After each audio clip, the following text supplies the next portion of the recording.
მოგესალმებით თქვენს მოგესალმებით მეგობრებო, ვინც დღეს ვერ მოახერხეთ ასე ვთქვათ ადგილზე მოსვლა, მაგრამ კარგია რომ ტექნიკურად გვაქვს იმის საშუალება რომ ასე ვთქვათ ჩავერთოთ და მოვისმინოთ ეს თემა.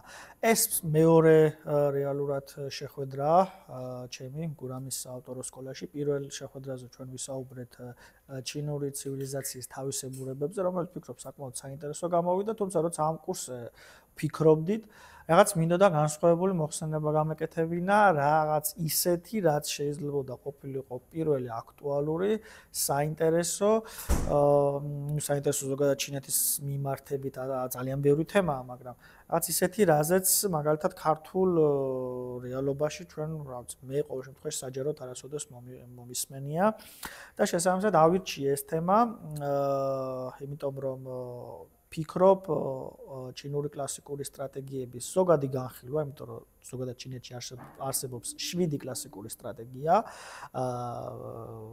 ამის განხილვა 7-ვე სადოქტორო ნაშრომი შეიძლება არ იყოს, საართულია, მაგრამ ზოგადად ძირითადი არსების გააზრება ხელშეგვიწყობს კიდევ უფრო კარგად გავიაზროთ ამ ცივილიზაციის თავისებურებანი. შეიძლება ითქვას, ეს არის ჩემი პირველი ლექციის რაღაც თვალსაზრისით გაგრძელება. ასევე გავიაზროთ ის, რომ თუ როგორ უდგებიან ეს, როგორ უდგებოდა და უდგება ეს საზოგადოება კონფლიქტებს, ომს, პოლიტიკურ თუ კორპორატულ ურთიერთობებს, რაც ალბათ ძალიან საინტერესოა თანამედროვე მსოფლიოში, იმიტომ რომ ჩინეთის როლი, პოზიცია, ჩართულობა ყველა მიმართულებით იმდენად აქტიურია, ზოგჯერ ის ხშირად მათთან ურთიერთობებში წარმოიშვება ხოლმე რაღაც თვალსაზრისით კულტურული ბარიერები, რაც რთულია, თუმცა როცა ჩვენ გვეცოდინება მათი ასე ვთქვათ მენტალურ დნმ-ში, ბჭყალებში, რა დევს, როგორ უყურებენ, რანაირად უყურებენ, ვფიქრობ უფრო მარტივი იქნება კომუნიკაცია მათთან ბევრი მიმართულებით და ის რაღაც თვალსაზრისით ზოგი ლოგიკური თუ არალოგიკური შიშებით ამ თვალსაზრისით გამკლებებაც უფრო გაცილებით მარტივი იქნება. ზოგადად ჩინური კლასიკური სტრატეგიები, რაც ვახსენებ, არის 7 ჯამში, რასაც ქვია, რაც შესულია, ასე ვთქვათ, და მოიცავს სხვადასხვა ავტორების მიერ შექმნილ ნაწარმოებებს. აქედან დღეს ვისაუბროთ 4-ზე. პირველი, ბუნებრივია, ყველამ წესით და რიგით, რაც ყველამ ვიცით, ეს სუნძის ომის ხელოვნება. საბედნიეროდ ჩვენ გვაქვს ქართული თარგმანი ამის ორი, ერთი არის ბატონი ზურაბ მამნიაშვილის თარგმანი ძველი ჩინურიდან, მეორე არის ინგლისურიდან თარგმანი და მისი ავტორი არის, უბრალოდ თარგმნელი არის ირინა აბულაშვილი. ბუნებრივია, აქ არის ენობრივი განსხვავებები, მაგრამ ორივე ძალიან საინტერესო ნაშრომია იმ თვალსაზრისით, რომ შეგვიძლია დაახლოებით, ან მეტნაკლებად კომენტარების მეშვეობით ასე შემდგომ გავიაზროთ ომის ხელოვნება ნაწარმოები, რომელიც შეიქმნა 25 საუკუნის წინ და დღესაც არ კარგავს აქტუალურობას. უფრო დეტალურად ომის ხელოვნება რას მოიცავს შემდეგში ვიტყვი, არის კიდევ მეორე ნაწარმოები, ეს არის 36 ხრიკი, რომელიც ქართულად რომ იყო თარგმანი მე და ჩემმა კოლეგამ სულ რამდენიმე წლის წინ აღმოვაჩინეთ. ეს არის თარგმანი ბატონი მალხაზ უთურაშვილის, რომელიც სამწუხაროდ სულ რამდენიმე კვირის წინ გარდაიცვალა.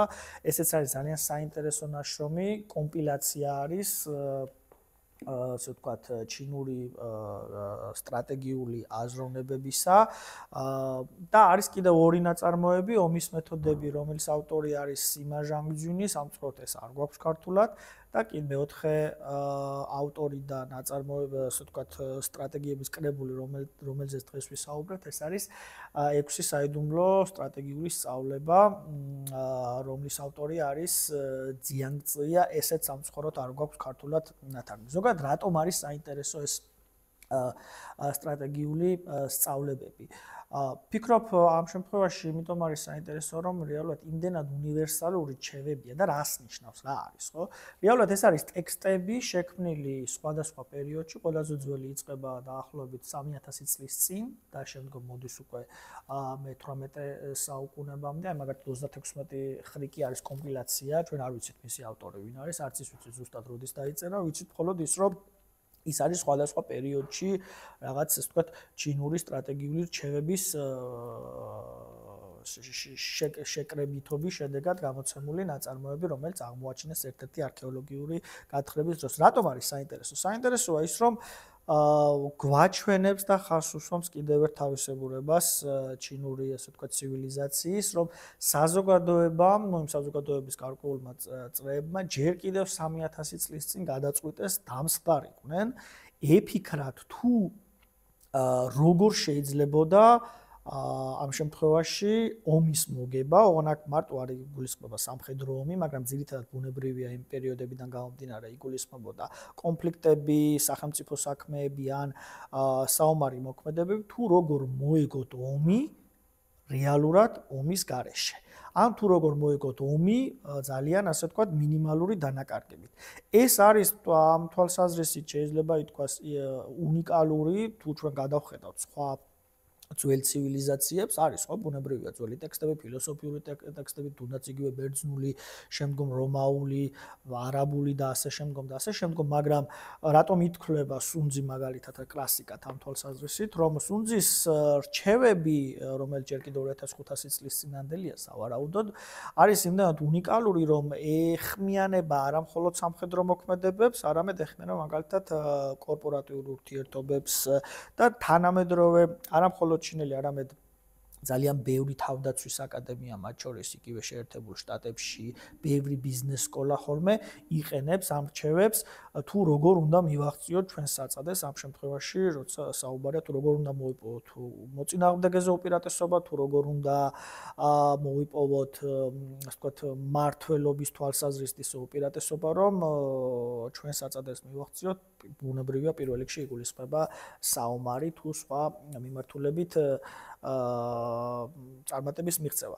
აქედან გამომდინარე ვფიქრობ, ეს არის ერთ-ერთი შეიძლება ითქვას განსაკუთრებულობა, გამორჩეულობა ჩინური ცივილიზაციის, იმიტომ რომ ჩვენ, რა ვიცი, მე ყოველ შემთხვევაში თუ ვწდები შემისწორეთ, მიჭირს მე რეალურად რომელიმე სხვა ასეთი ძველი ცივილიზაცია, ნახოთ, რომელსაც აქვს 7 ტექსტი რჩევებით დახუნძლული, რომელიც გვირჩევს თუ როგორ გავიდეთ, ასე ვთქვათ, ფინიში მარტივად, როგორ გავიდეთ ფინიში ხრიკებით, როგორ გავიდეთ რაღაცა ფანდებით, რომ მინიმალურად დავზიანდეთ. ამ თვალსაზრისით ეს არის მნიშვნელოვანი ჩემი აზრით, იმიტომ რომ თანამედროვე კონტექსტში, როდესაც ჩვენ გვჭირდება ჩინეთის იგივე პოლიტიკური, დიპლომატიური თუ კომერციული ნაბიჯების გათვლა, ვფიქრობ ძალიან საინტერესო იქნება სწორედ მათივე მეთოდებით შესწავლა ამ საზოგადოების, იმიტომ რომ ხშირ შემთხვევაში ვერ იგებენ ხოლმე ჩინეთი ზოგჯერ რატომ არ აკეთებს იმას, რასაც მოელიან, ან რატომ აკეთებს იმას, რასაც არ მოელიან.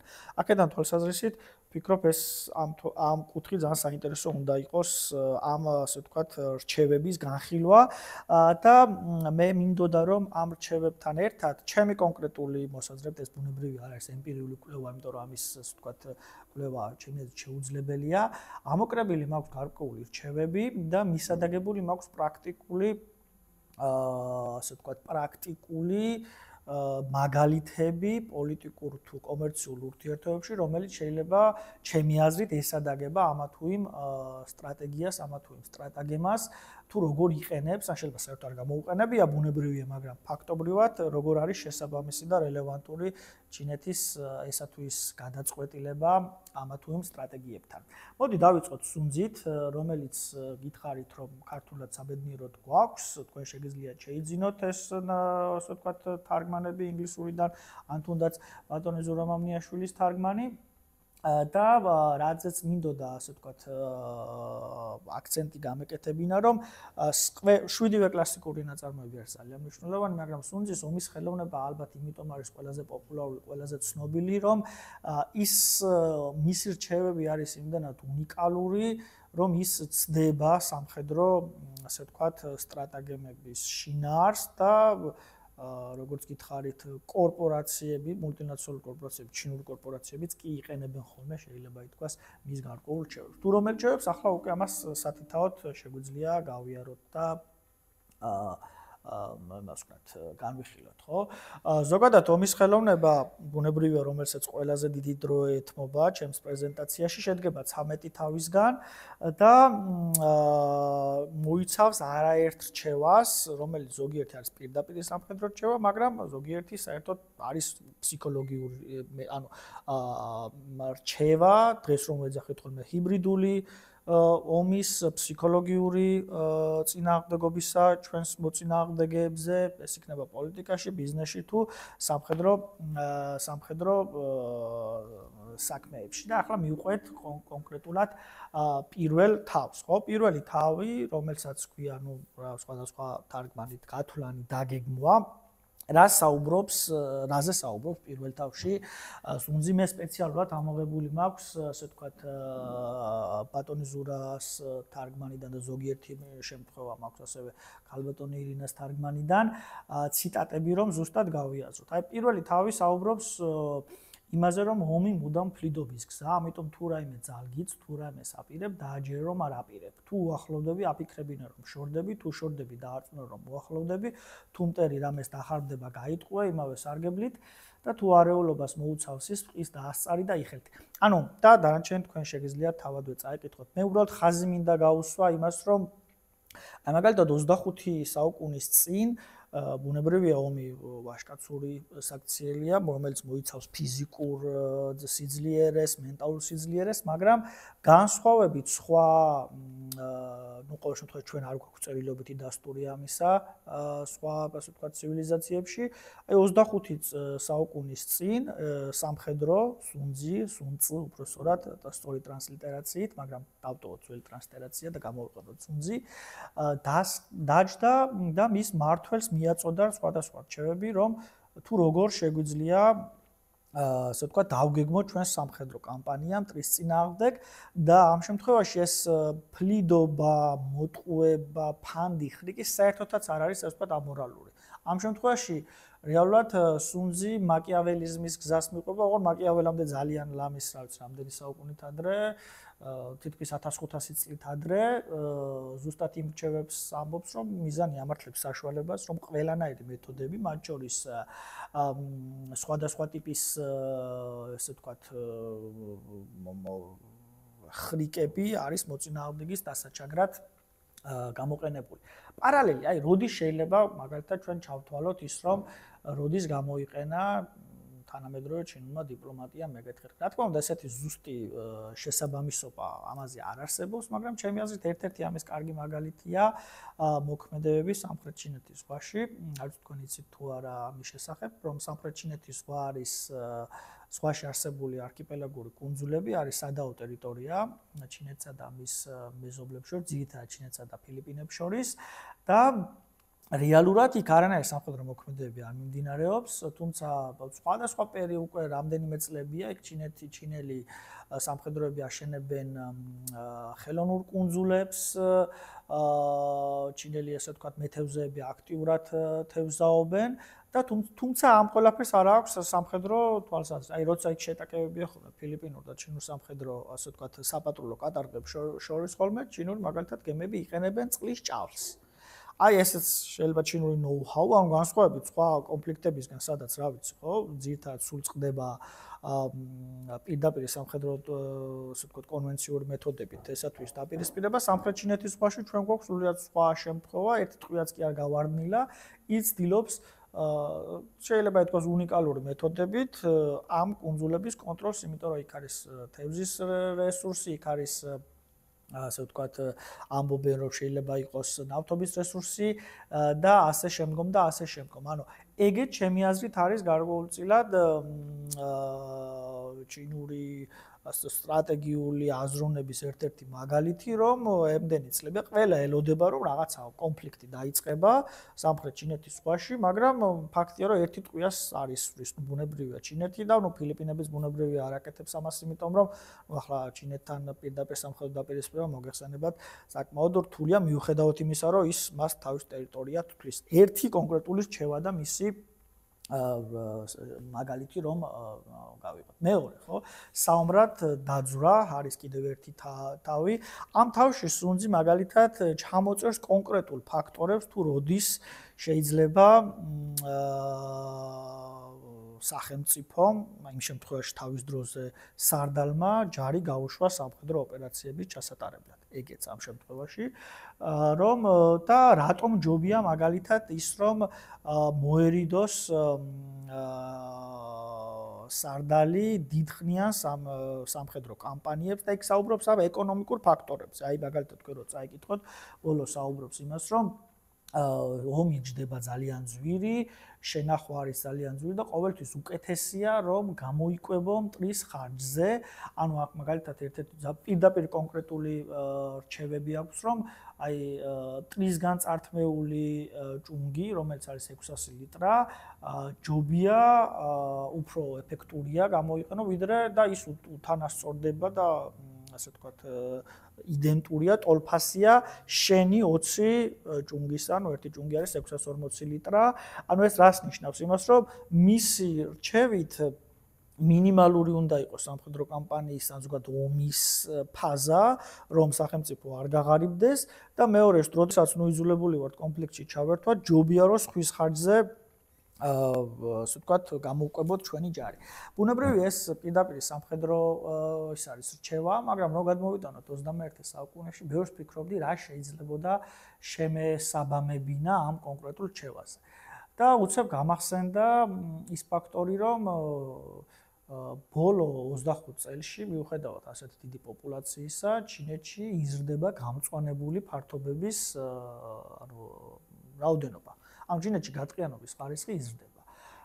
ახლა თქვენ დასვამთ ალბათ ლოგიკურ კითხვას, ხო? ნუ ეს მილიარდნახევარი ადამიანი არ იყენებს, ასე ვთქვათ, ტყის რესურსს, ბუნებრივია, რა თქმა უნდა, იყენებს, თუმცა გამოყენებასთან ერთად ხდება ასე ვთქვათ, ეს რეგენერაციის სხვადასხვა ტიპის სახელმწიფო პოლიტიკა, გაწყიანების თვალსაზრისით და კიდევ ერთი ფაქტორი, რაც არის სხვისი რესურსის გამოყენება, მაგალითად ჩინური კომპანიები აქტიურად არიან შესული აღმოსავლეთ ციმბირში.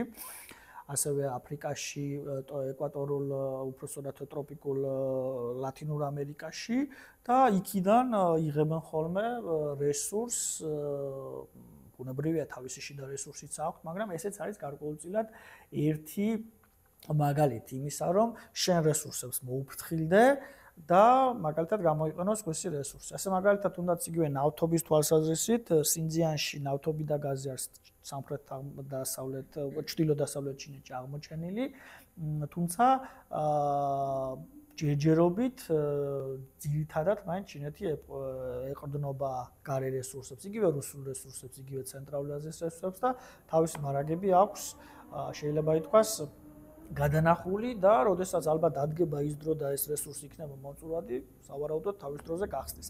ეგეც ჩემი აზრით არის ძალიან საინტერესო მაგალითი იმისა, თუ როგორ იყენებს თანამედროვე ჩინეთის სახალხო რესპუბლიკა რესურსების დაზოგვის პოლიტიკას და სხვისი რესურსების გამოყენების პოლიტიკას. კიდევ ერთი თავი სუნძის თემაში არის შეტევის ოსტატობა და მაშინ ამ თავში ეს ძალიან ცნობილია, შეიძლება თქვენ ამის სხვადასხვა ინტერპრეტაცია გაგიგიათ ბევრი მიმართულებით, რა არის უმაღლესი ოსტატობა. ანუ რას ნიშნავს? როდის არის სამხედრო, სარდალი, ხელმწიფე თუ გენერალი ყველაზე მაგარი ოსტატი? ბევრ ომს რომ მოიგებს? არა, სუნძის აბსოლუტურად სხვანაირი შეხედულება აქვს ამაზე. და ის ამბობს, რომ ამიტომ 100 ბრძოლაში 100 გამარჯვება არ ნიშნავს უმაღლეს ოსტატობას, უმაღლესი ოსტატობათა შორის არის ტრის ჯარის დამორჩილება ბრძოლის გარეშე. აი მაგალითად თუ თქვენ ადევნებთ თვალს ბოლო პერიოდში ჩინეთის საგარეო პოლიტიკას, ბოლო სამხედრო კონფლიქტი თუ გახსოვთ, როდის ჰქონდა ჩინეთს, ბოლოს როდის ზიომა ჩინეთმა თუ გახსოვთ. თქვენ ხომ არ გახსოვთ? ბოლოს ეს იყო 1979 წელს ვიეტნამთან ესეც იყო სამხედრო ესეთი სასაზღვრო კონფლიქტი. ანუ შეიძლება ითქვა, რა არის, როცა ჩვენ მაგალითად თუ დაუკვირდებით სხვა დიდ სახელმწიფოებს, თუნდაც იგივე ბუნებრივია საბჭოთა კავშირს, შემდგომ რუსეთის ფედერაციას, თუნდაც იგივე შეერთებულ შტატებს, კი ვიცით ბოლო 40 წელიწადში რამდენ სამხედრო კონფლიქტში იყვნენ ჩაბმული, ზოგჯერ ჰუმანიტარული მისიით, ზოგჯერ სხვადასხვა მისიით, მაგრამ ფაქტია, რომ ჩინეთი 1979 წლის მერე არც ერთ სამხედრო კონფლიქტში არ ყოფილა ჩართული, თუმცა რეალობა არის ის, რომ ის გახდა ნომერ მეორე ეკონომიკა და ესეც არის, აი თუ წაიკითხავთ ჩინელი ავტორების საერთაშორისო ურთიერთობების რაღაც თეორიებს, სტატიებს, ისინი ყოველთვის ხაზს უსვამენ იმას, რომ ჩინეთი ისე გახდა ნომერ მეორე ეკონომიკა და თეორიულად შეუძლია ისე გახდეს ნომერ პირველი ეკონომიკა, რომ მას ასე ვთქვათ, ერთი ტყვია არ გაუხსნია, არა და გაუსვლია, არა და საერთაშორისო ურთიერთობის თეორიებში არის არსებობს ესეთი ჰეგემონური ციკლების თეორია, რომელიც მიყვება რეალურად მე-15-მე-16 საუკუნიდან ჰეგემონებს, თავიდან პორტუგალია, ესპანეთი, საფრანგეთი, ბრიტანეთი, ამერიკა და იქ არის ასეთი ლოგიკა, რომ ერთი ჰეგემონი რეალურად ერთ ჰეგემონს მეორე ჰეგემონი რეალურად ანაცვლებს გლობალური სამხედრო კონფლიქტის შედეგად. თუმცა ჩინეთი ხო ბუნებრივია ჩაანაცვლებს თუ რა შეერთებულ შტატებს ეს ძალიან ადრეულია ამაზე საუბარი, მაგრამ ის რომ 50-70 წლის წინ საკმაოდ ღარიბი სახელმწიფო დღეს ნომერ მეორე ეკონომიკაა და ტექნოლოგიური გიგანტია, ისე რომ რეალურად სამხედრო კონფლიქტი ბოლო 40 წლის განმავლობაში მას არ ქონია, ვფიქრობ, ეს კიდევ ერთი დადასტურებაა სუნძის იმრჩევის, რომ უმაღლესი ოსტატობათა შორის არის ომის მოგება ომის გარეშე. და იქ არის ბევრი კონკრეტულად 5 წესი, თუ როდის შეძლებს გამარჯვებას, ასე ვთქვათ, სარდალი, როდის შეიძლება ბრძოლა და როდის არ შეიძლება ბრძოლა, როდის ხელეწიფება სარდლობა და როდის არ ხელეწიფება სარდლობა და კიდევ ერთი ფაქტორი ამ სუნძის ამ თემაში არის ის, რომ თუ შენ იცი საკუთარი თავი, ანუ საკუთარი რესურსები, შესაძლებლობები და ასევე იცი მოწინააღმდეგის შესაძლებლობები და რესურსები, მაშინ ძალიან დიდი ალბათობით შენ ამ კონფლიქტს მოიგებ. და ეს არის ასე ვთქვათ უნივერსალური რჩევა, როგორც არა მხოლოდ პოლიტიკაში, არამედ ბიზნესშიც. კიდევ ამბობს ის, რომ თუ შენ იცი შენი რესურსები, მაგრამ არ იცი მოწინააღმდეგის შესაძლებლობა, მაშინ 50-50-ია გამარჯვების შანსი, მაგრამ თუ შენ არ იცი არც საკუთარი შესაძლებლობა რეალურად და არც მოწინააღმდეგის, მაშინ უპირობოდ უცილებლად წააგებ. ანუ ეს რეალურად ნიშნავს იმას, რომ აუცილებელია მოწინააღმდეგის ასე ვთქვათ დაფასება, აღქმა, მისი რესურსების, მისი ასე ვთქვათ შესაძლებლობების შეფასება, წინააღმდეგ შემთხვევაში ჩვენ განწირული ვართ ასე ვთქვათ დამარცხებისთვის და ვფიქრობ, ეს საკმაოდ უნივერსალური რჩევა, რომელიც შეგვიძლია გამოვიყოთ ნებისმიერ მიმართულებით. ეს იქნება პოლიტიკა, ეკონომიკა, კომერციული ურთიერთობები, თუ სხვა რამ. აი კიდევ ერთი მაგალითი მინდა მოვიყვანო, ის რომ აი მაგალითად ჩინური ბევრი მულტინაციონალური კორპორაციები, თუნდაც იგივე Xiaomi, ხო, ან Huawei, თავის დროზე საერთაშორისო ბაზარზე შევიდნენ ძალიან მშვიდად, წყნარად, ზედმეტი აგრესიული მარკეტინგული კამპანიის გარეშე, ისე რომ თითქოს ვერავინ ვერ შეამჩნია და ისინი შევიდნენ ძალიან დაბალ ბიუჯეტიანი სექტორზე. შესაბამისად, ბუნებრივია თავის დროზე მათ პირდაპირ მოწინააღმდეგეებს ეს იყო Samsung-ი, თუნდაც იგივე Apple-ი, დიდად ეს ასე ვთქვათ არ ჩაუთვლიათ პრობლემად, იმიტომ რომ ისინი სულ სხვა სეგმენტზე იყვნენ ორიენტირებული, მაგრამ გამოვიდა დრო და Xiaomi-ს და ბოლო-ბოლოს Huawei სკანდალები ალბათ იცით 5G-სთან დაკავშირებით, უცებ, როდესაც მათ მოიკიდეს ფეხი კარგად, ასე ვთქვათ, ძირითადად განვითარებად ქვეყნებში, შემდგომ უკვე აღმოჩნდა, რომ დღეს Xiaomi და Huawei არის Apple-ის და Samsung-ის პირდაპირი კონკურენტი, იმიტომ რომ ისინი უკვე ხარისხობრივ თვალსაზრისით და ტექნოლოგიურ თვალსაზრისითაც ასე ვთქვათ, პირდაპირი კონკურენტები არიან. კიდევ ერთი ფაქტორია. თუ ადევნებთ თანამედროვე ჩინეთ-ამერიკის დაპირისპირებას, ყურადღებას, აი ეს მინერალების საკითხი უკრაინის კონფლიქტთან დაკავშირებით, ხო, ეს დონალდ ტრამპის მინერალების შეთანხმება. ხო, ვიღაცამ შეიძლება არ მოწონდეს ახლა ეს ტრამპი, მაგრამ მინდა გითხრათ ის, რომ თლად ისეთი ასე ვთქვათ, არაადეკვატური არ არის მისი ეს მინერალებზე რაღაცა ჩაციკლა. რეალურად აღმოჩნდა ის, რომ რაღაც ბევრი წლების განმავლობაში ჩინეთი ახდენდა ეგრეთ წოდებული ინერტული მასალა, raw material-აც არის ინგლისურად, თელი მსოფლიოდან ყიდულობდა, ამუშავებდა და ასე ვთქვათ პროდუქტის სახით შემდგომ აწოდებდა თელ მსოფლიოს, ბუნებრივია ახლა ფხნის ხო არ მიაწოდებ. და უბრალოდ რაღაც მომენტის შემდგომ მსოფლიომ გაიაზრა, რომ იშვიათი მინერალების სადღაც 70-70%-ის მიმწოდებელი აღმოჩნდა ჩინეთი. ბუნებრივია რაღაცეები არის მის ტერიტორიაზე, მაგრამ ყველაფერი არ არის მის ტერიტორიაზე, ხო, არის სხვადასხვა ქვეყნებში, მაგრამ აი მაგალითად მინდა გითხრათ ერთ-ერთი კონკრეტული მაგალითი, ავღანეთში ჯერ კიდევ აი თალიბანი სანამ ხელისუფლებაში მოვიდა და საომარი კონფლიქტის დროს, აი ჩვენ ჯარისკაცები რომ ავღანეთში იყვნენ, ჩინეთი იყო ერთადერთი იშვიათი გამონაკლისი სახელმწიფო, რომელიც ასე ვთქვათ მაინინგი ქართულად როგორ არის ეს შახტებში და მაღაროებში ავღანეთის ტერიტორიაზე მოიპოვებდა სხვადასხვა ტიპის იშვიათ მინერალებს, შემდგომ გზავნიდა ჩინეთში, მას გადამუშავების შედეგად ის ბუნებრივია მიეწოდებოდა სხვადასხვა სახელმწიფოს. ოღონდ კიდევ ერთხელ ხაზი მინდა გავუსვა, როგორ მოხდა ეს? ფაქტობრივად ის, რომ ერთი ტყვია არც სამხედრო ინტერვენცია დაჭირვებია ამისთვის სადმე, არც რაღაცა მასშტაბური კონფლიქტი, ბუნებრივია ნელ-ნელა ეტაპობრივად რაღაცა ასე ვთქვათ სტრატეგიულ პოლიტიკაზე დაყრდნობით აღმოჩნდა ის, რომ დაახლოებით 60% იშვიათი მინერალების რესურსების არის დღეს ჩინეთის გლობალური მიწოდების ჯაჭვის კონტროლის ქვეშ და რეალურად ის ალბათ ეგეც არის ერთ-ერთი მიზეზი, რომ ბოლო პერიოდში ეს ტრამპი არის ჩაცვიფრული ამ იშვიათ მინერალებზე, იმიტომ რომ თუნდაც იგივე ჩვენი კომპიუტერი, ტელეფონი რომ იწყობა, აუცილებელია ეს იშვიათი მინერალები ისე ვერ ვაწარმოებთ, თუნდაც იგივე ნახევარ გამტარებს. აი კიდევ ერთი თავი არის და საინტერესო დამახასიათებელი ფაქტორი ჩინური ჩემი აზრით კულტურის არის ის, რომ ისინი ყოველთვის ხას უსვამენ მერიტოკრატიას. ბუნებრივად ჩინეთი არის ერთპარტიული სახელმწიფო, ის არ არის ბუნებრივად თქმა უნდა ლიბერალური დემოკრატია, თუმცა არც არასოდეს უნდა ყოფილიყო ბოლო 70 წლის განმავლობაში ლიბერალური დემოკრატია, მაგრამ მიუხედავად ამ ყველაფრისა, თვითონ კომუნისტურ პარტიაში არის ძალიან, ასე ვთქვათ, აგრესიული შიდა კონკურენცია. მერიტოკრატია ჯერ კიდევ კონფუციონისტური სწავლებიდან და საუკუნეების განმავლობაში ჩინურ საზოგადოებაში აქტიურად არის დამკვიდრებული, რომ მართველი აუცილებლად უნდა იყოს უნარიანი.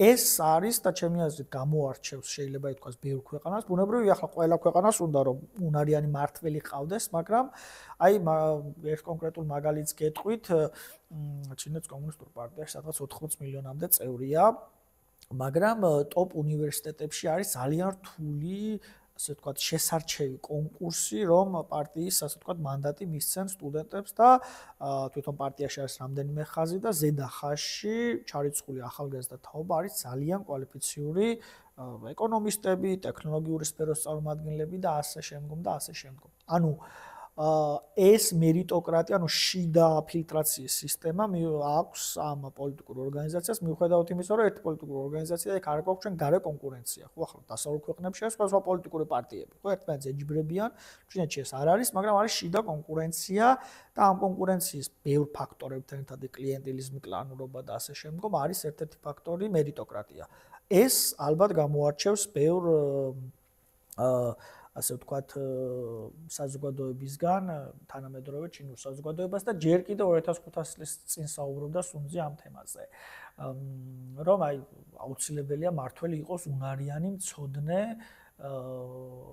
მცოდნე ინდივიდი. ბუნებრივია, ვიღაცები შეიძლება სხვა და სხვა ფაქტორებით ადიან სახელმწიფო ვერტიკალში, მაგრამ როგორც წესი ხშირად საკმაოდ კვალიფიციური ადამიანები არიან ხოლმე ამა თუ იმ თანამდებობებზე. ყოველთვის არა, მაგრამ ხშირად.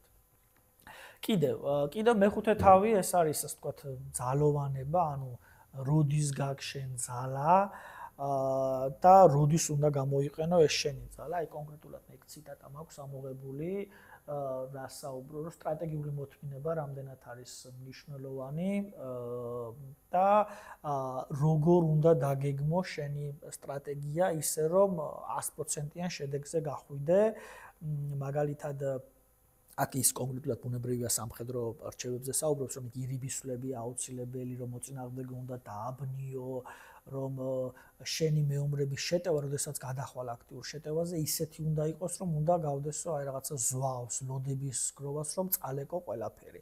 ესეც ხო, მაგრამ ეს უნდა იყოს მაშინ, როდესაც შენგა გარანტირებული გამარჯვება. თქვენ ალბათ გესმით, მე ყოველ შემთხვევაში რაც თავი მახსოვს, სულ მესმის რაღაცა მოსაზრებები, რომ აი ჩინეთის და ინდოეთი იომებს, ჩინეთი და იაპონია, იმიტომ სადაო ტერიტორიები აქვს, ჩინეთ-ამერიკის სამხედრო კონფლიქტი, მაგრამ ეს არ დადგა, ხო? ალბათ შეიძლება ერთ დღესაც დადგეს, მაგრამ ვფიქრობ, ესეც ძალიან სწორად უსვამს ხას იმ სტრატეგიულ დაგეგმარებას ჩინური პოლიტიკისა, რომ ისინი მაშინ შედიან, მაშინ შევლენ კონფლიქტში, ამ შემთხვევაში გულისხმება ეს იქნება სავაჭრო ომი თუ პირდაპირ სამხედრო კონფრონტაცია, როდესაც მათ ექნება ძალიან მაღალი შანსი გამარჯვების. აი ასე მაგალითად, როდესაც დონალდ ტრამპი გახდა ამერიკის პრეზიდენტი 2016 წელს, მაშინაც იყო სავაჭრო ომი, მაგრამ თუ გახსოვთ, მაშინ ჩინეთმა მაქსიმალურად ბუნებრივია იქაც იყო საპასუხო ტარიფები, მაგრამ მაქსიმალურად შეეცადა კონფრონტაციას თავი აერიდებინა. აი წელს ამ შემთხვევაში უკვე ის გაცილებით უფრო შეიძლება ითქვას თავდაჯერებულია, სავარაუდოდ წელს და უკვე ანუ ამ 8 წლის შემდგომ მას გაცილებით ბევრი ჭყალებში კარტი აქვს ხელში და წელს გაცილებით თავდაჯერებულად იქცევიან, ხო? 8 წლის წინ არ იყო ასე. 8 წლის წინ ძალიან ცდილობდნენ რაღაც თვალსაზრისით რაღაცა შეემსუბუქებინათ ეს ასე ვთქვათ სავაჭრო ომის უარყოფითი ზეგავლენა მათ ეკონომიკაზე. ესეც ალბათ იმის მაგალითია, რომ მათ რაღაცები წელს ალბათ უფრო გარანტირებული აქვს, ვიდრე ქონდათ 8 წლის წინ, შესაბამისად 8 წლის წინ იყვნენ გაცილებით უფრო ფრთხილნი. ხო, კიდევ ერთი მაგალითად case study რომ იყო შემთხვევათა ანალიზ, აი თუნდაც იგივე აი როგორ ემზადებოდა, ხო, ამ ყველაფრისთვის. აი მაგალითად შექმნილია ციფრული UN-ი, რომელიც არის SWIFT-ის სისტემა, ეცეთ საერთაშორისო გადარიცხვის სისტემა, რომელიც არის შეიძლება ითქვას შეერთებული შტატების კონტროლის ქვეშ. აი რუსეთი ჩახსნა SWIFT-ისგან და ამჟამად რუსეთის მოქალაქეებს Mastercard-ის და Visa-ს გამოყენება არ შეუძლიათ. ეს ხო? იმიტომ რომ ჩვენი Mastercard-ის და Visa-ც არის დამოკიდებული SWIFT-ზე. აი ჩვენი ვიღაც მოსამართლეები რომ დაასანქცირეს და სახელმწიფო ბარათის გამოყენება როგორ შეუძლიათ, ზუსტად ბრიტანული სანქციების შედეგია. აქედან გამომდინარე, ჩინეთმა იმისათვის რომ ეს დაინახა ბოლო პერიოდში რომ დოლარზე დამოკიდებულება ძალიან აქტიურია, ეს აქტიურად მიმართავს დედოლარიზაციის პოლიტიკას. ჯერ კიდევ ალბათ ძალიან დიდი მანძილია გასავლელი ამისთვის, მაგრამ არსებობს ციფრული UN-ი, თუმცა ტრანზაქცია ისე ხდება თვითონ UN-ში, ჩინეთის ტერიტორიაზე, მაგრამ კავშირში არ არის SWIFT-ი. ესეც რომ მომზადების ერთ-ერთი კონკრეტული, ასე ვთქვათ, კლასიკური მაგალითია. აი მაგალითად ჩინეთში თქვენ მაგალითად იხდით ყველაფერს ციფრული ვალუტით, ამ შემთხვევაში ის რა დღეს wallet-ი რო გვაქვს ან Google Pay, ხო? ჩვენ ვიყენებთ. ჩინეთში ეს გაცილებით ადრე დაინერგა Alipay-სა და WeChat Pay-ის ბაზაზე.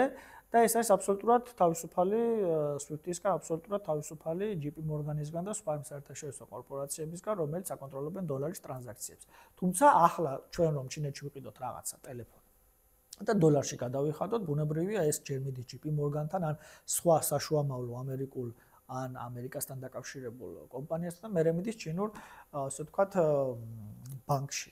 მაგრამ ამ თვალსაზრისითაც მათ უკვე საკმაოდ დიდი ნაბიჯი აქვთ გადადგმული, რომ დოლარისგან იყვნენ დამოკიდებული, თუმცა ჯერ კიდევ ალბათ ადრეა და კიდევ რაღაც პერიოდი დაჭირდება. თუმცა ის აქტიურად მხარს უჭერს დედოლარიზაციის კამპანიას, თუნდაც BRICS-ის ქვეყნებს შორის. აი კიდევ ერთი ფაქტორი, ეს ინფორმაციის მნიშვნელობა დაზვერვა, სადაც უნძი საუბრობს, რომ აუცილებელია კარგად განჭვიტო მტრის ზრახვანი, შეაფასო მისი გეგმები, გაუგო წყობა, აწდუნე ის იგი რათა მიაგნო მის სუსტ და ძლიერ ადგილებს, შეერკინე მას, რომ მოსინჯო სატყავს ჭარბი და სატყავს ნაკლები ძალები. აი ესეთი უნივერსალური რჩევები, ხო, ჩვენ ფაქტობრივად არ გვაქვს სხვა და ამიტომ სუნძის მეთოდებს ძალიან აქტიურად იცნობდა ნაპოლეონი და ძალიან ბევრი დასავლელი მხედართმთავარი თავის დროზე და რამდენად მნიშვნელოვანია ინფორმაციის ფლობა. აი ამასთან დაკავშირებით ერთ-ერთ დოკუმენტურ ფილმს უყურებდი, სადაც შეფასებული იყო, რომელი ქვეყნის სადაზვერვო სამსახურებს აქვთ ყველაზე, ასე ვთქვათ, მეტი ინფორმაცია მსოფლიოში მიმდინარე პროცესებზე. და ერთ-ერთი ცენტრალური სადაზვერვო სააგენტოს აგენტი ახდენდა, ასე ვთქვათ, რანჟირებას და მისი თქმით ჩინეთის სადაზვერვო სამსახური, რომელიც საერთოდ არ არის ერთი შეხედვით ისეთი ძლევამოსილი, როგორც მაგალითად მოსადი, როგორც თუნდაც იგივე KGB იყო საბჭოთა კავშირის დროს, ან NSA, ან თუნდაც CIA, ამერიკული და ბრიტანული სადაზვერვო სამსახურები, მაგრამ გამომდინარე იქიდან, რომ მათ აქვთ რაღაცა ეს ნაციონალიზმზე დაყრდნობილი, ეს დიასპორული ქსელები, აი ის როგორც ხსნიდა, რომ ნებისმიერი ჩინეთის მოქალაქე პლანეტის ნებისმიერ წერტილში მათ შეუძლია ძალიან მარტივად გახადონ ინფორმაციის წყარო. და საინტერესოა ის ფაქტი, რომ სადაზვერვო ინფორმაციის 60-70% არის ღია წყაროების კარგი ანალიტიკა და საერთოდ არ არის აუცილებელი ჯეიმს ბონდები რაღაც სავნტილაციო მილებში დადიოდნენ და იღებდნენ საიდუმლო ინფორმაციას. რეალურად შენგან ღია ინფორმაცია და ღია წყაროების სწორი ანალიზით აკეთებ ასე ვთქვათ ანალიტიკას. ამ თვალსაზრისითაც ისინი როგორც ცნობილია, რომ ძალიან აქტიურად იყენებენ ყველანაირ მეთოდებს, თარგმნიან ბუნებრივია ლიტერატურებს, გითხარით რომ თეორიულად ნებისმიერი მათი დიასპორის წარმომადგენელი შეიძლება იყოს წყაროს მიმწოდებელი და ასე შემდგომ და ასე შემდგომ. ამ თავში მერვე თავში სუნძი საუბრობს ადაპტაციის უნარზე. ესეც კიდევ არის ერთ-ერთი ძალიან საინტერესო ჩემი აზრით ნიშა ჩინური ცივილიზაციის და ჩინური საზოგადოების კულტურულ კონტექსტში, რომ ისინი არიან ძალიან მარტივად ადაპტირებადი ყველაფერზე. აი თქვენ მაგალითად ბოლო პერიოდში ხედავთ შეერთებულ შტატებში, ევროპაში როგორ არის ხოლმე ადგილობრივ მოსახლეობასა და მიგრანტებს შორის გარკვეული კულტურული შეუთავსებლობები. ხო, აი არის იქ ძირთად ეს არის ახლო აღმოსავლეთიდან და აფრიკიდან ჩამოსულ მიგრანტებს შორის. გინახავთ სადმე ჩინულ დიასპორასა და ადგილობრივ მემარჯვენე რადიკალურ მემარჯვენე ჯგუფებს შორის რაღაცნაირად შეტაკებები არა? ფაქტობრივად არა. რატომ? ევროპაში დამეწვა ძალიან ბევრი ჩინელი ცხოვრობს. საფრანგეთში, გერმანიაში, იტალიაში ძალიან ბევრი ჩინელი ცხოვრობს, მაგრამ თუნდაც ქართული მაგალითი ავიღოთ, ხო? აი მაგალითად, ახლო აღმოსავლეთიდან ჩამოსული ასეთ ადამიანები, რომლებიც საქართველოში ბიზნესს აწარმოებენ, ჩვენ ყველამ ვწვდით ერთ-ერთი ცნობილი ქუჩა, თბილისის ცენტრალური ქუჩა, აღმაშენებლის ქუჩა არის, შეიძლება ითქვას, მათი დასახლებული.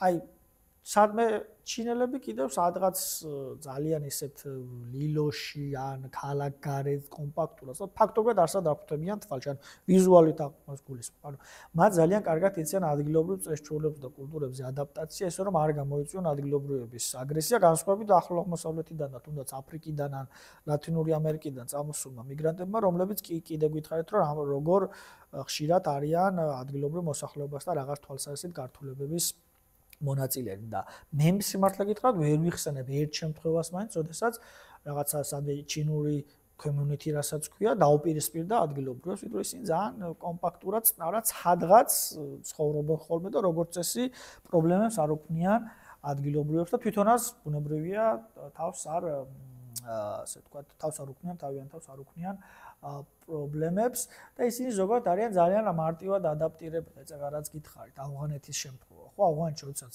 ვერავინ ვერ ბედავდა შესვლას და იყო კონფლიქტი, ну ჩინურმა კომპანიებმა, ბუნებრივია სახელმწიფო კომპანიებმა სახელმწიფოსგან გარკვეული უსაფრთხოების გარანტიებით დაიწყეს რესურსების მოპოვება.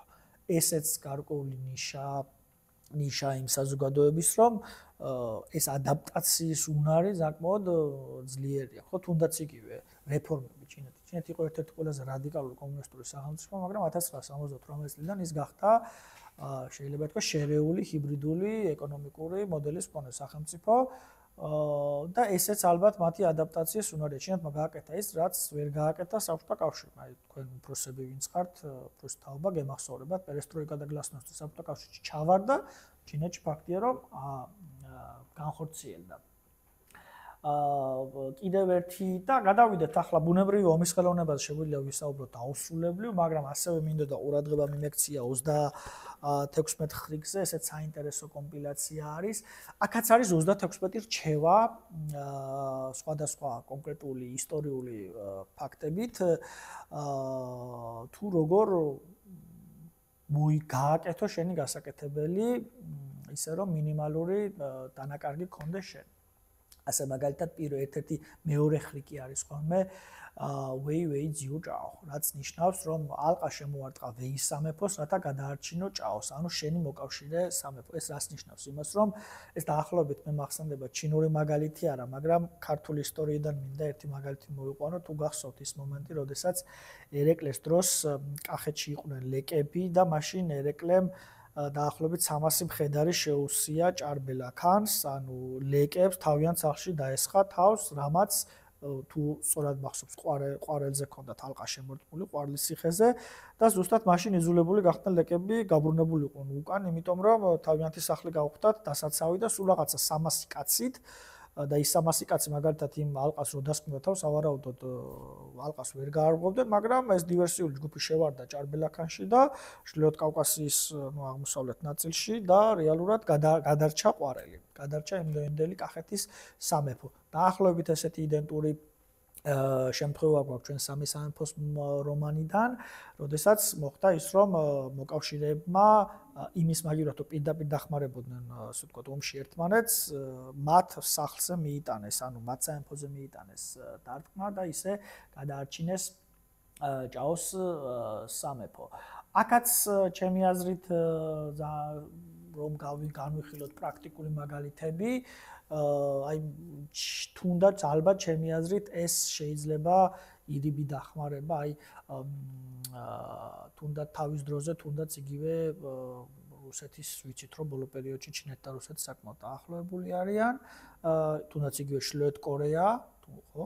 და ჩინეთი 1950-53 წლებში კორეის ომში აქტიურად იყო ჩართული და მან რეალურად მოახერხა ის, რომ ამ სტრატეგიით გააჩინა ბუფერი მასსა და ამერიკულ სამხედრო ბაზებს შორის, ასე ვთქვათ, შეიარაღებული რაღაცა მილიტარისტული სახელმწიფო, რომელსაც ერთადერთი ქვეყანა ალბათ ჩინეთი, რომელსაც ჩრდილოეთ კორეაზე რაღაც თვალსაზრისით ბერკეტები აქვს, განსხვავებით ნებისმიერ სხვა სახელმწიფოსგან და ალბათ ერთ-ერთი ადამიანია ამჟამად სი ძინპინი, რომელსაც კიმ ჯონგუნი შეიძლება ითქვას რაღაც თვალსაზრისით უსმენს.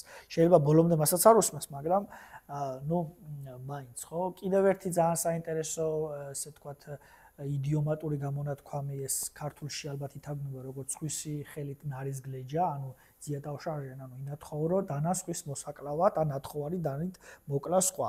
ესე ძალიან საინტერესო რჩევა 23 ხრიკია 36 ხრიკში და ჩვენ შეგვიძლია ვთქვათ ის, რომ აი მაგალითად 1971 წელს ნიქსონისა და კისინჯერის შეხვედრის შემდგომ, როდესაც ჩინეთი დაუახლოვდა შეერთებულ შტატებს, მაშინ საბჭოთა კავშირსა და ჩინეთს შორის საკმაოდ დაძაბული იყო ურთიერთობა. 1979 წელს მათ დამასკის კუნძულებზე ჰქონდა სასაზღვრო კონფლიქტი და შემდგომ რეალურად ცივი ომის მეორე ნახევარში შეიძლება ითქვას ჩინეთი ამერიკის ხელით ის რომ პირდაპირ კონფრონტაციაში არ შესულა, გარკვეულწილად აბალანსებდა მის იმდროინდელ გეოპოლიტიკურ მოწინააღმდეგეს, რომელიც არის საბჭოთა კავშირი და საბჭოთა კავშირის დაშლის შემდგომ უკვე შეიძლება ითქვას რუსეთის ეს კონფრონტაცია დასავლეთთან ჩინეთმა ბუნებრივად გამოიყენა თავისი სტრატეგიული მიზნებისთვის, იმიტომ ჩინეთისთვის არავის არ ეცალა. ესეც სხვისი ხელით ნარისგლეჯა, ანუ ძიატაუშარჟენ არის ჩემი აზრით ერთ-ერთი პრაქტიკული, ასე ვთქვათ, მაგალითი ჩინური სტრატეგიებისა. კიდევ მეოთხე სტრატეგემა მაგალითად იტაილაო, ანუ რაც ნიშნავს, რომ დაღლილ მტერს მშვიდად ელოდო, ესეც ჩემი აზრით ესადაგება წინა მაგალითებსაც, რომ სანამ შეერთებული შტატები და საბჭოთა კავშირი იყვნენ ვარსკვლავურ ომებში ჩართული ცივ ომში, ჩინეთმა მშვენივრად გახსნა ქვეყანა და რეალურად 80-იან წლები, როდესაც შეერთებული შტატები და საბჭოთა კავშირი იყვნენ გამალებულ შეერაღებაში, რასაც ბოლოს საბჭოთა კავშირი გადაყვა, ჩინეთი ამ დროს რეალურად აღმოჩნდა უცხოური ინვესტიციების ერთ-ერთი ყველაზე აქტიური მიმზიდველი სახელმწიფო და მე კი ვიცით ამას რა მოყვა ეკონომიკური თვალსაზრისით, ის გახდა ნომერ მეორე ეკონომიკა და ნომერ პირველი მანუფაქტურული ძალა. კიდევ ერთი, ასე ვთქვათ, სტრატეგემა, ეს არის ჩენხუო ტაძიე, რაც ნიშნავს იმას, რომ ცეცხლი, როდესაც ცეცხლი არის სადღაც, მაშინ გაძარცვე, ანუ ეს გულისხმობს იმას, რომ როდესაც კრიტიკული მომენტია, ქაოსი გამოიყენა. აი, სამეფო კარის თამაშებს თუ უყურებდით, იქ არის ხოლმე, იქ პიტერ ბეილიში ურჩევს ლორდ ვარის, რომ ქაოსი არ არის უბსკული, ქაოსი კიბია. დაახლოებით იდენტური, ასე ვთქვათ, რჩევა არის ესეც, რომ და აი თუნდაც მაგალითად პანდემიის დროს, გლობალური პანდემიის დროს, როდესაც ყველგან ძალიან რთული მდგომარეობა იყო, მათ შორის ჩინეთშიც ეკონომიკური მდგომარეობა ძალიან დამძიმდა, საშუალო ფენას ძალიან დიდი ეკონომიკური ზიანი მიადგა და ასე შემდგომ. მაშინ, როდესაც არავის არ ეცალა ამისთვის, ასე თქვა კომპანია შეინმა გამოიყენა ეს გლობალური მიწოდების ჯაჭვი ჩინური პორტები და როდესაც მაგალითად Amazon-ის და ბევრი სხვა H&M-ის ისინი მაღაზიათა ქსელები ძალიან აგვიანებდნენ პროდუქციის გადაზიდვას და მიწოდებას დასავლურ ქვეყნებში, მაშინ შეინი ისე უჩუმრად შეძვრა ტანსაცმლის სექტორში, ამ ქაოსში, როცა მთელი მსოფლიო ჩაკეტილი იყო, უცებ აღმოჩნდა ის, რომ ის ძალიან პოპულარული გახდა ამ თვალსაზრისით ჩეინის მიწოდებული პროდუქცია, იაფი პროდუქცია, რომელიც არაფრით ჩამოუვარდებოდა ამ ორ კომპანიას, თუმცა ესეც ფაქტია, რომ H&M-ის და თუნდაც იგივე სხვა ბევრი დასავლური კომპანიის Zara-ს ქარხნები დღეს კიდევ ნახეთ, რომ ჩინეთშია თურმე და დონალდ ტრამპმა თქვა, რომ ის მეტ ტარიფს სავარაუდოდ აღარ დააწესებს, იმიტომ რომ წინააღმდეგ შემთხვევაში გაუძვირდებათ შეერთებულ ამერიკელ მომხმარებლებს პროდუქციის ფასი, იმიტომ რომ 125 და 150%-იანი ტარიფი კი იცით რა როგორ გაზრდის პროდუქციის ფასს. კიდევ ერთი სტრატეგია, ეს მერვე სტრატეგიაა. ანტუჩენცან, რაც ნიშნავს იმას, რომ ერთ რაღაცას ამოფარებული მეორე რაღაცის კეთება, ანუ რეალურად თითქოს შექმნა იმიტაცია, რომ ერთ რაღაცას აკეთებ, მაგრამ რეალურად აკეთებ სულ სხვა რაღაცას. ეგეც ბევრი ესეც საინტერესო სტრატეგიაა 36 ხრიკში და თუნდაც მაგალითად კორეის ომის ფაქტორიც თავის ძველი ოღონდ 50-50-იან წლებში ვამბობ კორეის ბირთვული არა განიარაღების თემებში ერთი მხრივ ჩინეთი მაგალითად თამაშობს ძალიან კონსტრუქციულ როლს, როცა საჭიროა ეს სანქციებსაც კი უწესებს კორეის ჩრდილოეთ კორეის ხელისუფლებას, თუმცა რეალურად ჩრდილოეთ კორეას ის იყენებს ბუფერად სამხრეთ კორეასთან და სამხრეთ კორეაში კი იცით რომ შეერთებული შტატების ბაზებია და იაპონიასთანაც იაპონიაშიც ასევე არის და შემდგომ სამხრეთში გუამში შეერთებული შტატების ბაზები. ეგეც კიდევ ერთი სტრატეგია. მეცხრე სტრატეგია, რომელიც გულისხმობს, ასე ვთქვათ, გუოხუო, რაც ნიშნავს იმას, რომ მოპირდაპირე ნაპირიდან ცეცხლთვალთვალიან მეორე სტრატეგია კიდევ იდენტური, რომ მთაზე წამომჯდარმა უყურო ვეფხვების ჯგუფს და ვეფხვები ამ დროს არიან შენი მოწინააღმდეგეები, ეს ნიშნავს იმას, რომ შენ წყნარად დაელოდო შენი მოწინააღმდეგეების ასე ვთქვათ კონფლიქტს და ნუ რეალურად ბოლოს ორივე გამოღული როცა იქნება სავარაუდოდ მაშინ მიუბრუნდე, ესეც შეიძლება ითქვას იდენტური, რაც საბჭოთა კავშირსა და ამერიკაზე ან თუნდაც შეერთებულ შტატებს ან კოლექტიურ დასავლეთსა და რუსეთს არის ხოლმე, რუსეთზე, მაშინ როდესაც ისინი რაღაც სხვადასხვა ფორმით პოლიტიკურ-ეკონომიკურ ჭიდილში იყვნენ, შეიძლება ითქვას შენ მთელი 30 წელი ესე გაიარა, რომ მას ნაკლებად შეეხო ეს გეოპოლიტიკური კატაკლიზმები და ის გახდა ნომერ მეორე ეკონომიკა. კიდევ ერთი სტრატეგია შეგვიძლია გამოვიყენოთ, აი მაგალითად ორმოში ჩავარდნილი წყვის წაყვანა, რაც ნიშნავს იმას, რომ ქაოსშიც კი, როდესაც ყველაზე რთულ მდგომარეობაში გაქვს, თუნდაც მინიმალური სარგებელი, რაც შეიძლება, რომ ასე ვთქვათ, გამოიყენო შენთვის და თუნდაც კოვიდის დროს ისევ შემთხვევაში, კოვიდის დროსაც ძალიან რთული მდგომარეობა იყო ჩინეთში, მან სამხრეთ ჩინეთის ზღვაში ისე განავითარა საფორტიფიკაციო ნაგებობი, როცა არავის არ ეცალა ამ შემთხვევაში გლობალური პანდემიის დროს და როდესაც გლობალური პანდემია დამთავრდა, უცებ აღმოჩნდა, რომ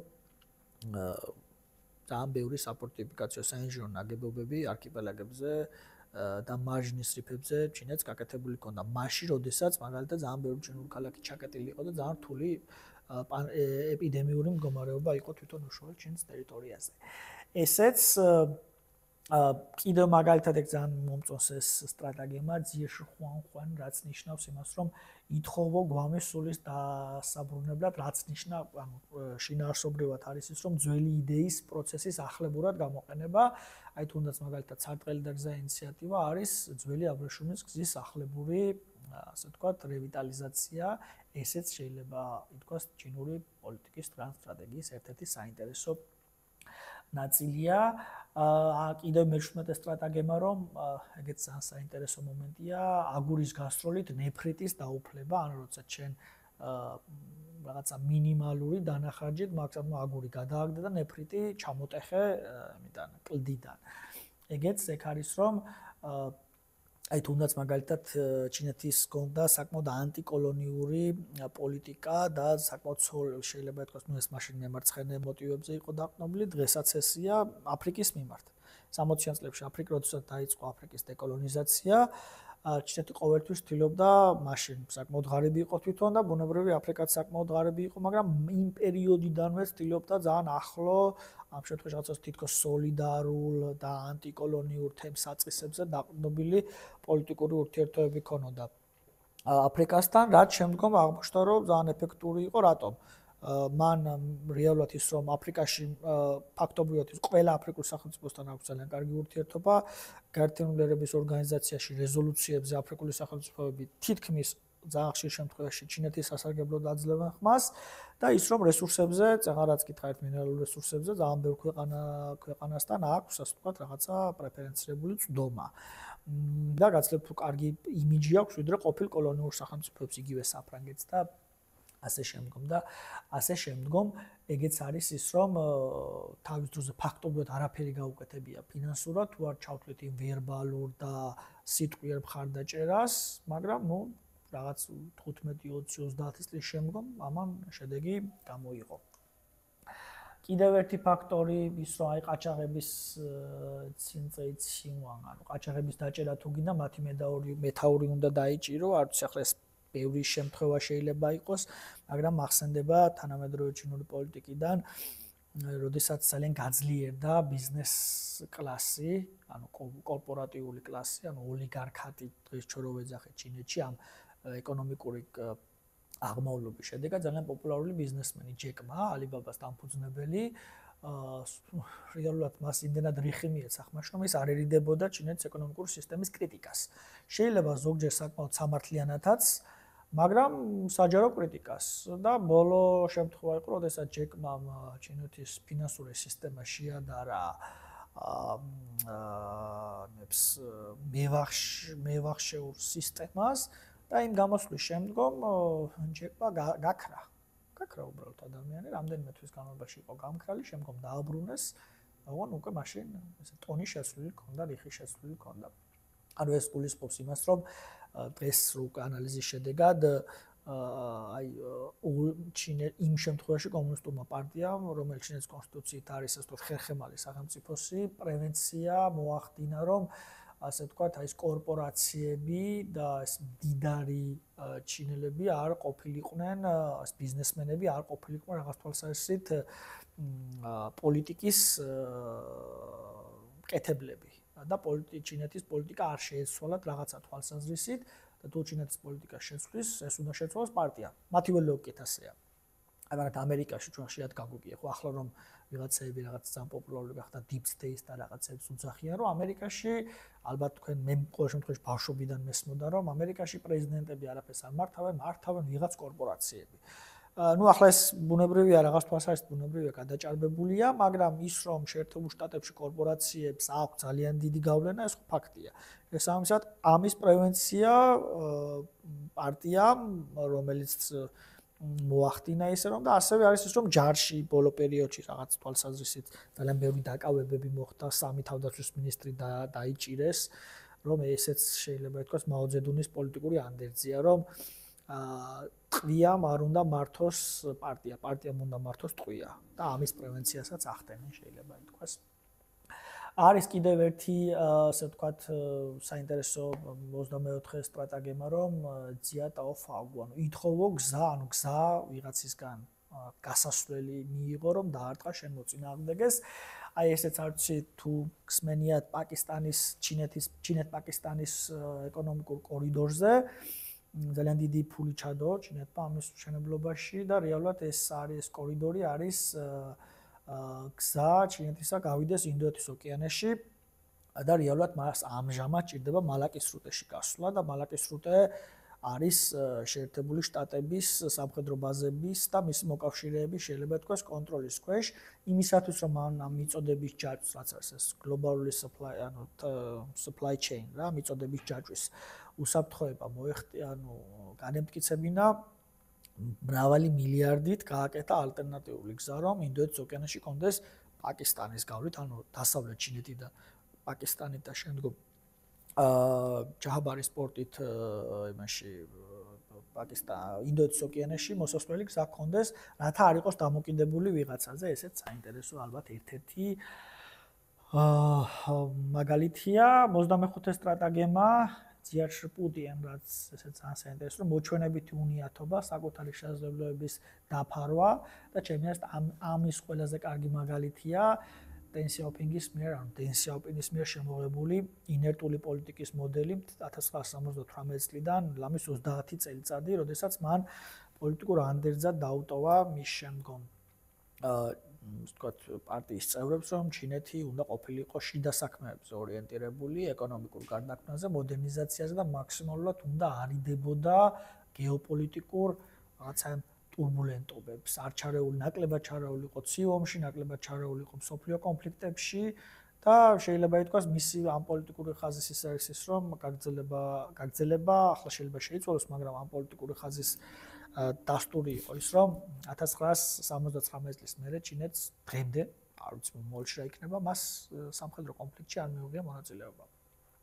მაგალითად, არ ვიცი, იცით თუ არა ეს ფაქტი, როდესაც ავღანეთის კონფლიქტი მიმდინარეობდა ბარაკ ობამას ადმინისტრაციის დროს, ჰილარი კლინტონის სახელმწიფო მდივნობის დროს, ისინი ძალიან ცდილობდნენ ავღანეთის კონფლიქტში ჩინეთი შეეყვანათ სამშვიდობო, ანუ ჩინეთი ჩაერთო როგორც რაღაც მედიატორი, მაგრამ ჩინელები ცოცხალი თავით არ შედიოდნენ ავღანეთის კონფლიქტში, იმიტომ რომ ისინი თვლიდნენ, რომ ეს იქნებოდა ხაფანგი, რომელიც დააზარალებდა ჩინეთის ინტერესებს და უკვე შორი პერსპექტივიდან რომ ვისაუბროთ, შეიძლება ითქვას ეს რაღაც თვალსაზრისით მართალი იყო, იმიტომ რომ შემდგომ ამერიკელებმა დატოვეს ავღანეთი, თალიბანი დაბრუნდა ხელისუფლებაში და ჩინეთის საელჩო იყო არ ვიცი რამდენიმე საელჩოს შორის, რომელიც იმ დროს, როდესაც თალიბანი შედიოდა ქაბულში, ჩინეთის საელჩო არ დაკეტილა, ეს ფუნქციონირებდა, როცა მთელი დანარჩენი მსოფლიო გამოიქცა იქიდან, კი იცით, ალბათ კადრები გაქვთ ნახე თვითმფრინავებს როგორ ახტებოდნენ ხალხი, ავღანელები როგორ ცდილობდნენ გამოქცევას იქიდან.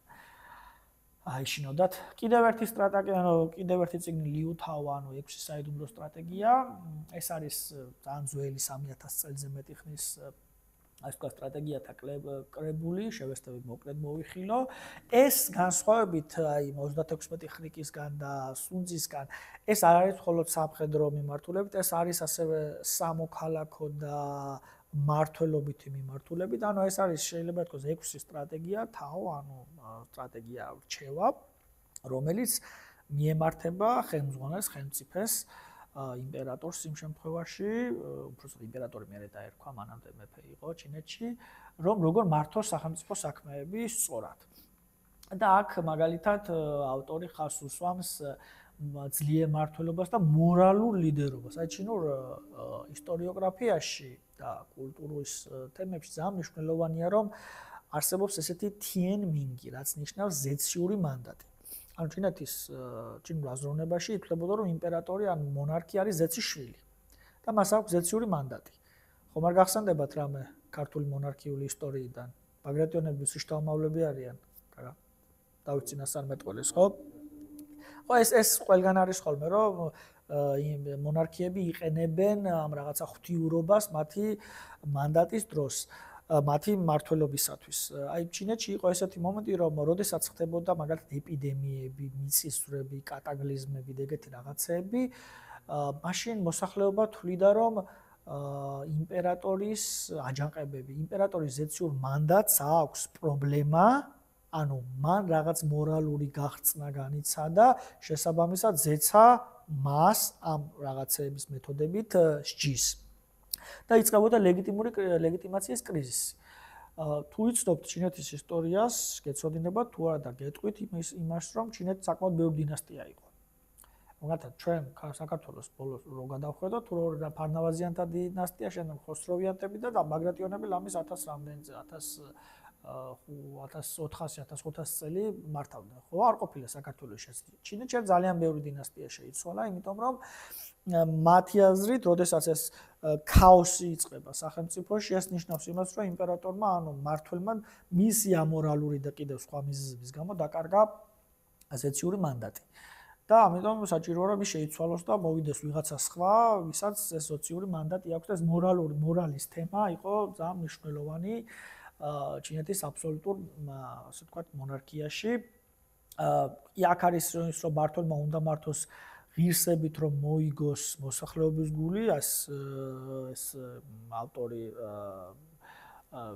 წიანგი რჩევას აძლევს მმართველს, მერიტოკრატიას ესეც კი ხას უსვამს და გეტყვით რომ ეს არის ძველი თარიღის მე-11-მე-10 საუკუნის ტექსტი, ანუ 3000 წლის წინ ჩინელი ეს ვთქვათ ფილოსოფოსი, შეიძლება ითქვას სწავლული, ხას უსვამდა რომ აუცილებელია უნარიანი მმართველის მმართველობა წინააღმდეგ შემთხვევაში რთული ჟამი დაუდგება სახელმწიფოს და მმართველმა რომ უნდა იცოდეს როგორც სამხედრო ასევე სამოქალაქო საქმეები და კიდევ საინტერესოა ესეც საინტერესოა ჩემი აზრით მომენტია რომ ის ეწინააღმდეგებოდა ზედმეტ გადასახადს რომ არ გამოეწვია მოსახლეობის უკმაყოფილება და მინდა გითხრათ ის რომ არაერთი აჯანყება ჩინეთში მათ შორის დინასტიების შეცვლა დამოკიდებული იყო გადასახადების აკრეფვით, როცა მოსახლეობა ვეღარ იხდიდა გადასახადს, ბუნებრივია ჯანყდებოდა და მერე ამას მოყვებოდა.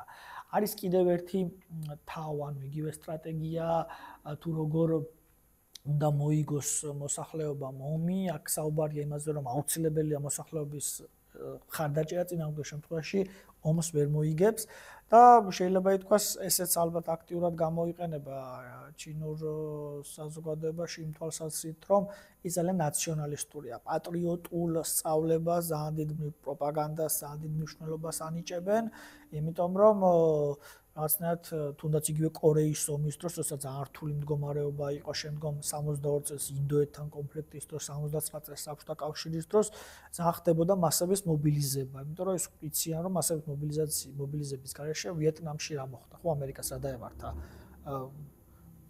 ამის სახში უვარდებოდნენ ჯარისკაცებს, მაშინდელი აქტივისტები, ეს პაციფისტური მოძრაობები და რეალურად მოხდა ამერიკის ვიეტნამში ყოფნის დემონიზება. შეიძლება ითქვას, თუ გადაახვევთ და ნახავთ იმ დროინდელ პრესას, შესაბამისად ჯერ კიდევ 3000 წლის წინ იყო იდენტური რჩევა, რომ თუ ომს იწყებ, ომს აუცილებლად უნდა კონდეს მოსახლეობის მხარდაჭერა წინააღმდეგ შემთხვევაში შენ მას ასე ვთქვათ წააგებ. და შემდგომ არის რაღაც სტრატეგიები, ცხოველების სტრატეგიები და ეს ცხოველების სტრატეგიები გავს ამ ცხოველებს. დრაკონის სტრატეგია არის რომ ის ხარს უსვამს ადაპტირებას, მანევრირებას ომის დროს, ვეფხვის სტრატეგია ფოკუსირებულია აგრესიულ შეტევის ტაქტიკაზე, ამ თვალსაზრისით, შემდგომ არის ლეოპარდის სტრატეგია, რომელიც ძალიან მომწონს მე პირადად და ის ეყრდნობა ასევე როგორც დრაკონის სტრატეგია, შეზღუდულ ფიზიკურ რესურსებს, აქცენტს აკეთებს ისწრაფეზე, მანევრებაზე, მანიპულაციაზე და აქცენტს აკეთებს არასამხედრო ელემენტებზე, სამხედრო, ასე ვთქვათ, მოქმედებებში, შუღლის ჩამოგდება, დივერსია, ფსიქოლოგიური, დღეს რო ჰიბრიდულ ომს ვეძახით, ასეთი ტიპის მეთოდები. შემდგომ არის ძაღლის სტრატეგია, რომელიც აქცენტს აკეთებს მმართველობის, ანუ სწორ მმართველობაზე, იერარქიაზე და ლოიალურობაზე ამ სუბორდინაციაში. ჩინეთის საზოგადოება არის ერთ-ერთი ყველაზე იერარქიზირებული საზოგადოება, რომ წოდეთ, მიუხედავად იმისა, რომ რეალურად კომუნისტური პარტია ხო ხელისუფლებაში, რეალურად კი არ და ფაქტობრივად კომუნისტური პარტია ხელისუფლებაში 1959 წლიდან ის მაინც, ასე ვთქვათ, იერარქიული საზოგადოება და იერარქიას ამ დიდი მნიშვნელობა აქვს.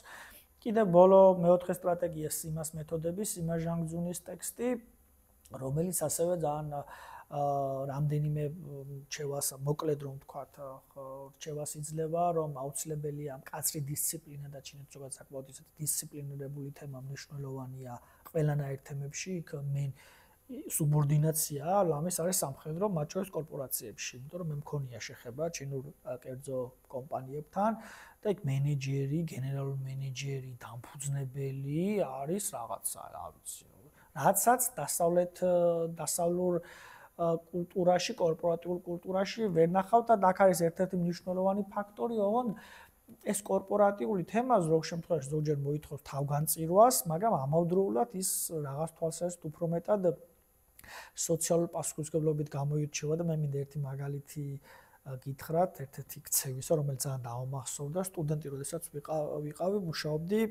მუშაობდი რამდენიმე პერიოდულად, როცა დრო მქონდა ჩინურენოვან გიდათაც და ერთხელ ყავდა სტუმრები ერთ-ერთი კორპორაციის ქარხნიდან, ქარხნის დირექტორი, თავისი კოლექტივით, საკმაოდ დიდი 50 კაციანი ჯგუფი იყო და რიყეზე გაგვიწვიმდა. ძალიან ისეთი წვიმა დასხო.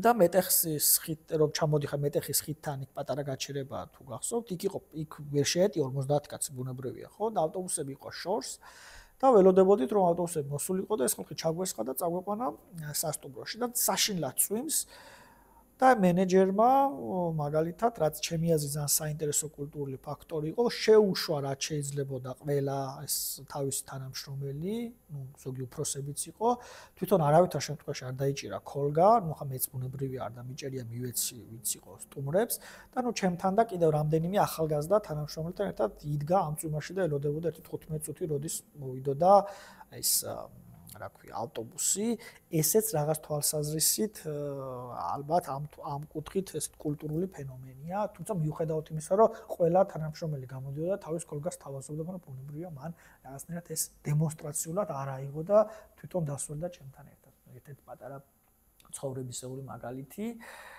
და ამის შესახებ კონკრეტული მაგალითები რა ვიცი ბევრია თუნდაც ის რომ აი ხო ამბობენ რომ Huawei კომპანია Huawei-ის კორპორატიული კულტურა არის ძალიან მკაცრი აი იქ არის ძალიან ისეთი სუბორდინაცია დეპარტამენტების უფროსები არიან რაღაცა სამხედრო ჩინოვნიკებივით თუმცა ეფექტურობა ამის ფაქტია რომ მართალია აი ადაპტირების თემაში თუნდაც იგივე წეგან ჯეკმა რო ახსენე თავიდან მან დაიწყო ერთი კონკრეტული ბიზნესით მაგრამ რო დაინახა რომ ბაზრის მოთხოვნები შემდგომ გააფართოვა თავისი ბიზნესი და გახდა ერთ-ერთი ყველაზე დიდი კორპორაცია ჩინეთში და ჯეკმა იყო ერთ-ერთი ყველაზე მდიდარი ადამიანი სანამ ის ინციდენტი შემთხვევა და წეგარაც გითხრა თორსა გააქრეს მაგრამ ახლა როგორც ჩანს მისი რეაბილიტაცია ხდება და თუნდაც იგივე Xiaomi-ის მაგალითი წეგან გითხართ და ინდოეთში თავიდან შევიდა ძალიან ჩუმად, დაბალი ბიუჯეტიან სექტორზე, კაჩვილს და ევროპულ და თუნდაც კორეულ Samsung-ს, ევროპულ კომპანიებს და კორეულ Samsung-ს საერთოდ ხმარა მოუღიათ ამ თემატიკაზე. რაღაც წლების მერე, როდესაც კარგად მოძლიერდა ინდურ ბაზარზე, მერე უკვე შეიტანა გაცილებით მაღალი ხარისხის პროდუქცია და Samsung-ის პირდაპირ კონკურენტიც გახდა.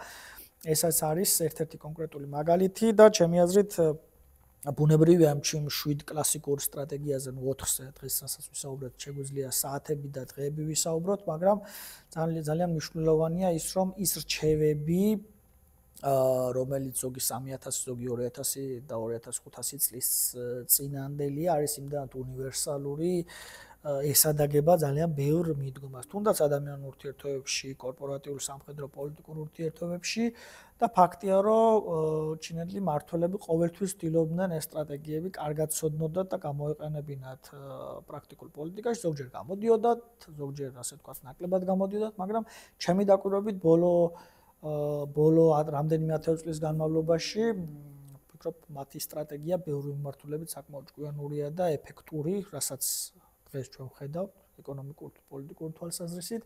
ამიტომ მე ვისურვებდი, რომ 36 ხრიკისა და ომის ხელოვნების გარდა სხვა სტრატეგიებიც იყოს ნათარგმნი დროთა განმავლობაში და ალბათ ამათ ვთარგმნით, რომ უფრო მეტად გავიაზროთ ის რჩევები, თუ როგორ შეიძლება რეალურად ძალის გამოყენების გარეშე მიაღწიო შენ შედეგს. აი ქართულ თემად ჩვენ გვიყვართ პირდაპირ თავის ატაკება და ჩინური მენტალობით და ჩინური რჩევებით არ არის აუცილებელი თავით დაეტაკო რაღაცებს, შეიძლება სხვა გზებით და სხვა მეთოდებით მიაღწიო იმას და მინიმალური დანაკარგებით.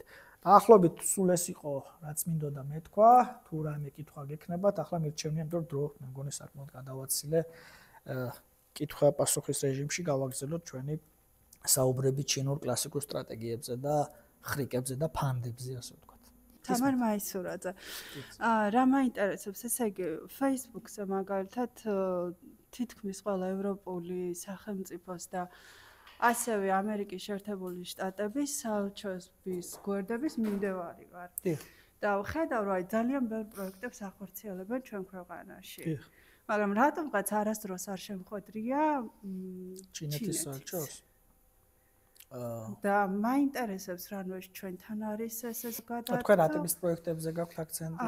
მაგალითად სამკურნალო დაწესებულებების ტექნიკით აღჭურვა. ან ეს მე კი გასაგებია კი ბატონო. იცით აი მაგალითად ანუ მაინტერესებს ჩვენ ქვეყანაშია ეგრეთო ზოგადად კეთვით. არ ერთება. ზოგადად ჩინეთის მიუხედავად იმისა, რომ ბოლო 40 წელიწადში ჩინეთი ძალიან გამდიდრდა, GDP per capita ანუ ერთ სულ მოსახლეზე ბუნებრივია ის ბევრად ჩამორჩება ევროკავშირის ქვეყნებს, შეერთებული შტატების ქვეყნებსაც. შესაბამისად ჩინეთის ასე ვთქვათ საგარეო ეკონომიკური სტრატეგია ძირითადად ემყარება ხოლმე კომერციულ პროექტებს. ანუ კომერციული პროექტი რა არის? პროექტი, რომელსაც მოაქვს კომერციული მოგება. აი რაღაც ტიპის ინვესტიციებს, პროექტებში მონაწილეობას, სამშენებლო იქნება თუ ასე შემდგომ. ის თქვენ რასაც ახსენებთ, რომ აი რეალურად ის ბევრი პროექტი არის გრანტის სახით, ხო? დასავლური ქვეყნების. ასეთი შემთხვევებიც არის, შეიძლება კარგად არ ადევნებთ თვალყურს, მაგრამ რომ შევადაროთ რაოდენობრივად და ფინანსური მოცულობით საქართველოში არის შეიძლება ითქვას შედარებით მცირე, ვიდრე არის ევროკავშირის და თუნდაც შეერთებული შტატების ან დასავლური ქვეყნებისა.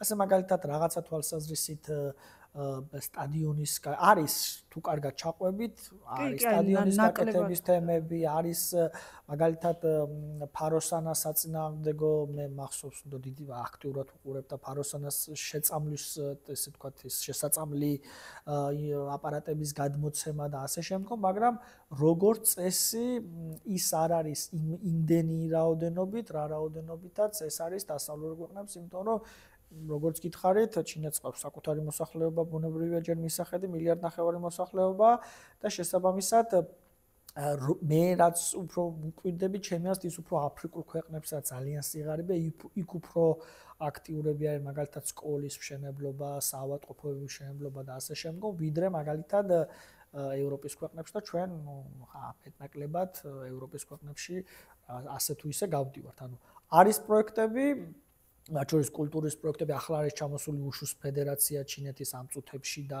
საქართველოს უშუს ასოციაციის სპორტსმენებს წუთნიან მაგალითად ესეც არის მხარდაჭერით სპორტული მიმართულება, მაგრამ ეს უცხო პროექტია. და კიდევ რაღაც სხვა მიმართულებით, მაგრამ რეალურად რო შევადაროთ, ის არ არის ისეთი აქტიური, იმიტომ რომ მოგახსენებთ, როგორც გითხარით, ჩინეთში ჯერ კიდევ არის ალბათ 200-300 მილიონი ადამიანი, რომელსაც ჯერ კიდევ აქვს დაბალი შემოსავალი, შესაბამისად ერთ სულ მოსახლეზე ის სიმდიდრე ჯერ ბოლომდე არ არის რეგისტრირებული ჩინურ საზოგადოებაზე, რაც მაგალითად ევროკავშირს აქვს. ხო ხა საშუალო სტატისტიკური ევროკავშირის მოქალაქე და საშუალო სტატისტიკური ჩინეთის მოქალაქე რომ დავაყენოთ, ბუნებრივია ევროკავშირის მოქალაქე უფრო მდიდარია, ხო ახლა. და თქვენ თუ დაუკვირდებით იმ ქვეყნებს, რომელი ქვეყნებია ხოლმე უფრო აქტიურები, რომელსაც აქვს ძალიან მაღალი ჰუმანური განვითარების ინდექსი და ეკონომიკური მაჩვენებელი. სკანდინავიის ქვეყნები, ხო? ალბათ შეერთებული შტატები, კანადა, დასავლეთ ევროპის ქვეყნები, ხა რუმინეთის და ბულგარეთის პროექტებს ხო ვერ ხედავთ, ხო? ბუნებრივია. ამიტომ აი იდენტური ლოგიკაა, რომ ჩინეთის ეკონომიკური განვითარება არ არის ერთ სულ მოსახლეზე გულისხმობ. ისეთი, რომ მან აქტიურად გრანტების ან ჰუმანიტარული პროექტების სახით, ასე ვთქვათ, სხვადასხვა ქვეყნებში პროექტები ახორციელებს. არის, მაგრამ შედარებით მცირე არის. უფრო მეტად არის კომერციული პროექტები. გასაგები, მადლობა. არა.